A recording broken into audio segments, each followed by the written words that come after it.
one of our big supporters and will be the first one to cheer us on. So she's not up here with us, but she is definitely part of this process as well. So we're going to talk about the impact of daily CVAD surveillance. So what we think about this on our team, it's like our central line dressing checks that we do every day. And so that's kind of what we're going to be talking about. Okay, so a little bit of background. Well, actually, one of the first things I want to say was, Mandy and I joke about this, but we get real nerdy when it comes to vascular access, and we love to talk about it. So things, when we go to like vascular conferences, excuse me, or talk about it, we love to talk about it, we like to be nerds. So anyway, I just want to throw that out there too. So as vascular access nurses, one of our many roles is to monitor and prevent vascular access device complications. And one of those, excuse me, one of those complications that we talk about is central line associated bloodstream infection, what we commonly talk about as CLABSI. It's one of those complications that many of you are probably familiar with. This is when a patient has a positive blood culture and the source is determined to be the central venous access device, or CVAD, is what we usually say. So this includes central venous devices where the tip of that catheter would be in the central venous system. So what we think about as being like our PICC lines, central lines, dialysis catheters, or like implanted ports are the common things that we think of. And so then those infections are associated with that line that that patient has, and that's the access to the bloodstream where that infection develops. So CLABSIs are a big financial burden to the hospital system, and with reported averages around $48,000 per CLABSI. They're also, thank you. They're also very difficult to treat.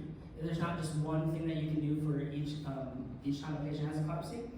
And they have a very high mortality rate for patients. I've seen studies that show anywhere from like 12% up to like 40% when patients have that. Okay, so a few more things. So vascular access teams, they play a crucial role in this prevention of these infections. One of the things I want to talk about too is just kind of like the current situation of education. So I remember in school I learned a few things about vascular access, but really there's not a whole lot of education that nurses receive when they're in school about this. And this is actually common with physicians too. So I've seen this at physicians talk at national conferences, and they've said in their education they don't really get a lot of information or education on vascular access and vascular access devices sometimes. So there are a lot of nurses that are much more educated about this, but in most cases we find nurses coming out of school and they don't have a lot of this education. And then we have a lot of patients at PRMC that have central lines, and almost every patient that we have has a vascular access device. So our vascular access team, we keep up to date with evidence-based practice. We attend local and national conferences, and this has just kind of always been like, our team has really always kept up to date with this, and I feel like our prior leaders that we had really set like a solid foundation for years of following evidence-based practice. So it's always kind of been a part of our team culture. Our team assists with best practice when it comes to vascular access devices, when we think of insertion, maintenance, monitoring CVADs, and then also with education. So we do the best we can. I feel like we do a really good job as our team, but we also know that we're part of a team. We're not the only nurses in the system that make an impact on this. And so we want to recognize that we work and collaborate with infection prevention, our nursing leadership, with providers, and also with our CLABSI committee. So again, it's not just us doing this, but we work with a group of people. But we feel like as vascular access nurses, we play a crucial role in this. We are kind of the expert eyes on our patients' lines. So and our team rounds on the central lines, and at PRMC, I think we usually have, and we include our midlines in this as well, so those are dressings that we check as well. That wouldn't be a central access, but that's part of our dressings that we check. But at PRMC, we usually have right around 100 lines per day that our team tries to check. We have around 100 to 120. At Randalia, our group there, they usually have right around 20 of those lines each day. Again, how do we determine when a central line needs an intervention or a dressing change? And Mandy's going to help us out with that. Okay. So here comes the educator part in me. So I think we can all agree, even if you're not a vascular access nurse, that the pictures on the left-hand side, those all look pretty rough, right? Yeah? And then pictures on the right, those all look like great dressings, right? We call that clean, dry, and intact, and we'd be happy with that. Do you think there's some middle ground in there? Where sometimes maybe just an edge is rolled up or a couple edges? we looking at when we're changing these dressings? How do we come to a consensus on this? So we kind of talked about this as a team. And so we all know this, that we change the dressings every 7 days, right? We change the dressing if we see some blood. We change the dressing if we see there's 50% greater saturation under bio patch, we'll change the dressing then. And then obviously if it's loose, and what does loose mean? I always say if it gets into the clear and it's pulled away from the skin, that's when we're changing the dressing, right? But much beyond that, there's some gray areas. Those dressings can kind of look a little dingy. They can have some corners, maybe this corner, that corner, pulled up. And so we got to talking to our own staff of when are we changing these dressings? And it was kind of interesting because there's 35 of us and you get kind of 35 different answers, really. So that was interesting. We needed to come to kind of a common agreement of when we're changing these dressings. So what did we do? We looked at the evidence, and the evidence we look at is from the Infusion Nerve Societies, their evidence-based standards. And I won't tell you exactly what it said, but I can tell you it was pretty specific. It was basically, there's one corner, you need to pull that entire dressing off. And Andy and I kind of looked at each other and we're like, that feels a little aggressive. Because what happens with our patients, we can also hurt them a little bit, right, when we're doing these dressing changes.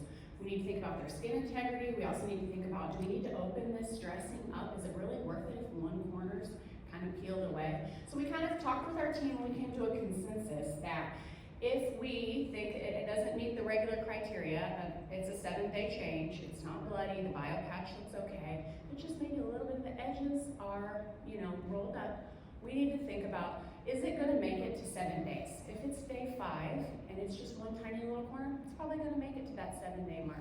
But that was kind of a consensus we came together as a team, so we knew we were all approaching it the exact same way. Okay, so last part of the background.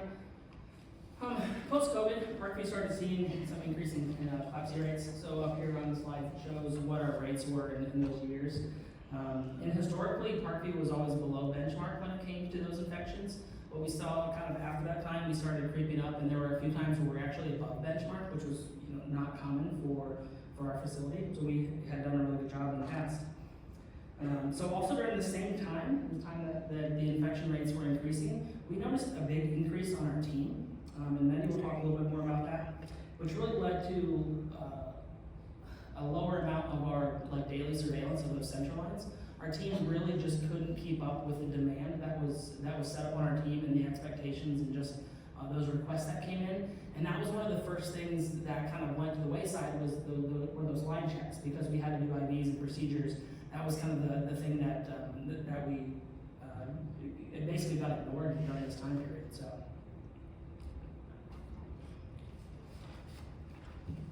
like Evie said, our lines that we check every day, the 100 lines at PRMC, include the CVADs, the PICs, midlines, and extended dwells. But as we mentioned, it was kind of becoming not realistic for us to be able to look at these lines and reach that 100% check goal every day. So we really kind of dove into our statistics, and IV nurses were kind of nerdy in baseline, and we had statistics from years prior. But in 22, 24, we took a good look at our statistics, and we were only meeting that goal by about 50%. So our goal was 100, and we were only checking 50% of the lines. And we kind of looked around, and we were like, well, this is kind of hard to implement. When we set out every morning to do this, why can't we reach this goal? And so we kind of looked at what our barriers were, and our barriers were pretty obvious. At that point, I was still working with the same amount of nurses on all of my shifts that I had been for 17 years, and that campus had grown significantly. So it wasn't just building the new PRMC tower, it was also adding the south tower.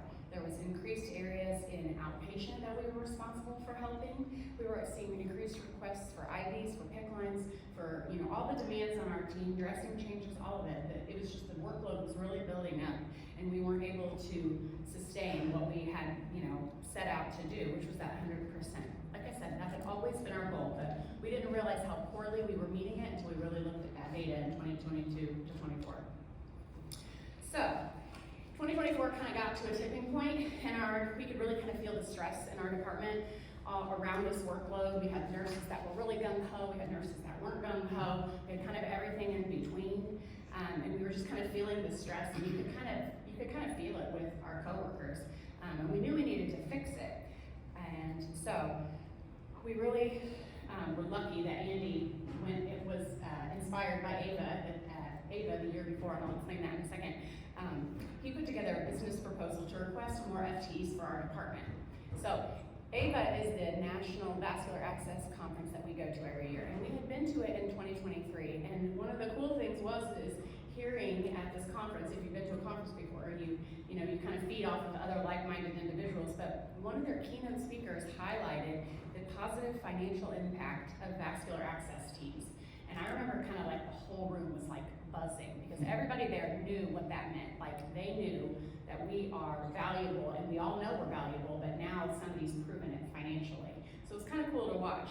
So Andy took that information that we learned at that conference back in 2023, and he kind of married it with what our statistics were here at Parkview. And he was able to put together this business proposal and show Parkview, hey, we need some help here, and this is important, and this is why. And we were awarded 8 new positions in our department.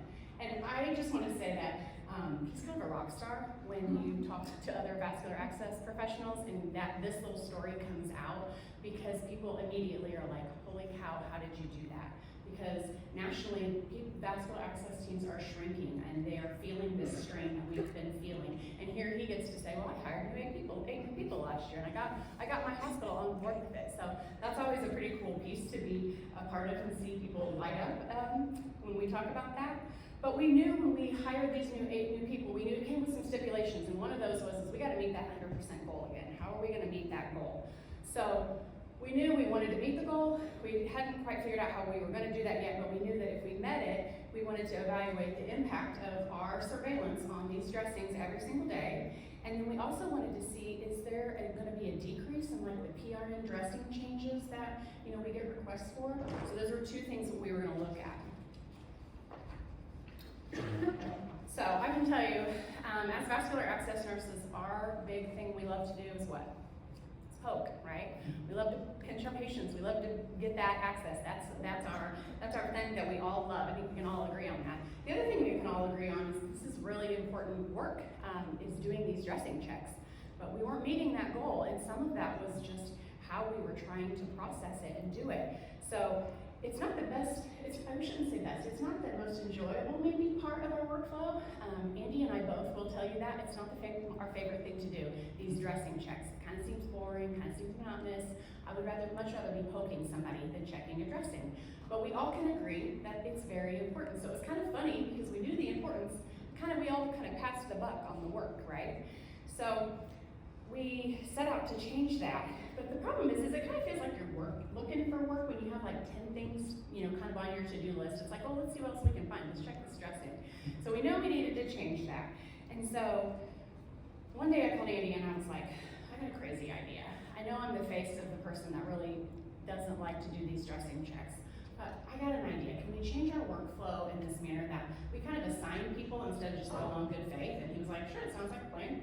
So we took it to NCAT and thought it was going to be no big deal. And it was actually kind of, it was a learning curve of getting everybody on board. I feel like the keynote speaker this morning really teed us up for what we're talking about here, because this practice change was really hard in our department. So what we used to do is at the beginning of the day at PRMC, we'd print out the list of 100 lines that we needed to check. And we'd kind of say, you're going to do this and you're going to do this, and it's going to be a great day. We kind of go on good faith. That was our goal, and we were going to get it done. And so then that, we kind of identified that's where we're falling short, right? We're just kind of good faithing it. So we decided to change it to let's make an assignment for each nurse. And so through some few months of change, I'd say, we really honed into, we're going to give each nurse 10 to 15 dressings to check per shift. Doesn't sound like a whole bunch. And for some nurses, it was a big decrease in their workflow because, again, we had nurses that were really gung-ho on this, and they might have been checking 50 before. And then we had other nurses that was more checking like 0. We weren't as faithful at it. We weren't prioritizing it as much. So we got everybody on the same page prioritizing it. So let's talk about what these checks look like. What am I talking about when I'm talking about checking? Currently, what we're asking our staff to do, what we'd always been asking them, is pretty simple stuff. Check that the insertion site looks okay, check that the dressing looks okay, make sure that the patient isn't having any pain or complications, and then just some documentation. Pretty easy stuff. With 10 to 15 per nurse a day, we'll meet our 100 goal. we had a lot of discussion and a lot of thought processes on how this should go. And I'll spare you the details, but it was a couple months of work as far as getting everybody on board, and we finally did it. And then we're hopeful in the future that we could maybe develop this a little bit more now that we've got the workflow figured out. We're going to maybe develop it more into a device round. So that would include determining whether that patient needs that line every single day, determining if it's working, flushing, drawing, all of those things. And then also doing some patient and staff education. So that will become future work. But right now we're just focusing on the basic checks and we're all getting the work done. Yeah, so hopefully we can move to more of like a kind of thorough assessment of those central lines. So, so I was joking about when you go to watch like presentations and things, you get through all the details to actually get to like what you want to hear, like, or the results of it, right? So kind of more the exciting part maybe. So let's get to the results here. So after the implementation, March through October, our team has checked an average of 95% of the dressings. So that's a 90% increase from what we did prior. So it's a huge, huge difference there. And so if you look at these CLABSI rates that we had mentioned before, really our CLABSI rates really plummeted in this last year in 2025. And so it is interesting, in the first quarter we had four CLABSIs, and that was really, most of those were prior to the intervention that we started. In the second quarter, it looks like we had 2, and then in quarter 3 there was 1, but it was actually a unit that our team did not check the dressing, so that was one that we didn't have as much maybe effect over. But really, like I said, like those CLABSI rates plummeted. And one of the exciting things is that we had 100 days CLABSI free in like the whole system, which was a really exciting thing because we hadn't had that for several years. So that was a big win just for the whole system. So that's exciting. And like I said, it's a partnership. It's not only our team, it's collaborating with a lot of other individuals, to make that happen. So, but when I talked about too the financial impact of CLABSIs and what that is per patient, if we, at this rate, if we continue where we're at now, we would have like between like 25 and 26 less CLABSIs for this year. And when you think about that being about 45,000 per patient, that this year, what that would equal is a $1.2 million decrease or cost savings for our health system. So that is a huge cost savings for our entire health system. So that's a big deal.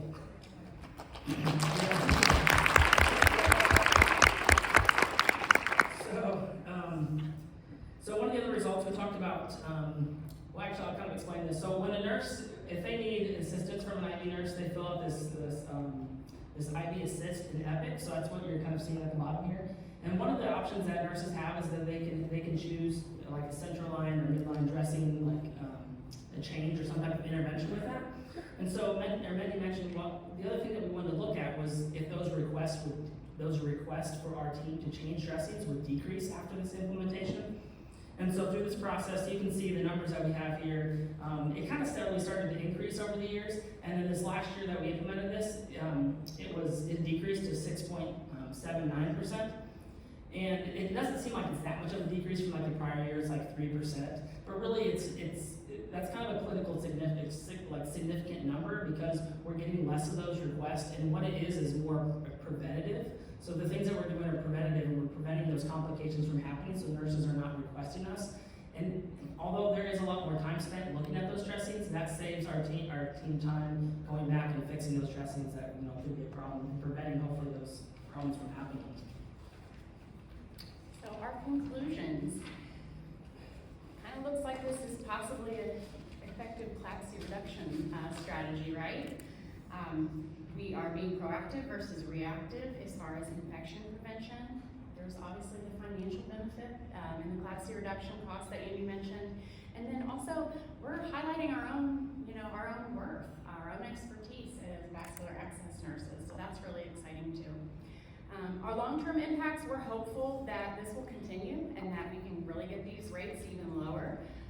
And then, like I said before, we're going to hope that we can develop this even to a more intensive check every day. Now that we've got everybody doing the same workflow, then we're going to ask that we do a little bit more every day on each of those. Our friends at Randelia, they kind of smile at us because they kind of already do all of this. They have a smaller group over there. They don't have quite 100, but they've been on board for this for a while, so it's been kind of fun to bounce ideas off of them as well. So I want to recognize them because I'm looking at them.